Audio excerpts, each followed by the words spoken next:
Excellent है बोल के अच्छा फिदा हो गए। सफल कस्टमर फिदा हो गया।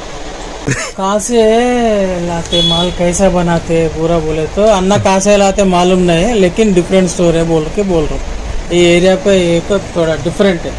एरिया क्या पूरा हैदराबाद सिकंदराबाद तेलंगाना आंध्रा पूरा इंडिया का डिफरेंट स्टोर ना पक्का नहीं बिकता उसको मेन रोड में बैठा है, जरूरत नहीं। कितना भी वाइन शॉप कैसा रहते उसको वास्तु वास्तु बोलते ना, ऐसा कार्नर भी नहीं, गली पे रख दो आए थे पूरा रास्ता बना। కస్టమర్ అడిగిన రేట్కి ఇవ్వకపో మాల్ చూసినట్టు వాడు బయట తిరిగి మళ్ళీ మన దగ్గరికి వస్తాడు. నువ్వు ఎక్కడ గల్లీలోనే పెట్టు, వాడు ఒకసారి చూసినట్టే 10 మందికి చెప్తాడు. మన గల్లీ ఎంత లోపలికైనా పెట్టుకో, మన వైన్ షాప్ పెట్టానో ఈ షాప్ అట్టరా ఎగ్జాంపుల్, దీనికి వాస్తు అవసరం మీరు. ఈ అన్న ఏం చేస్తాడో ఏం కథనో కానీ డిఫరెంట్ మాల్ తీసుకొస్తాడు. ఎక్సలెంట్ బోల్తే అచ్చా ఫిదా హో గయా.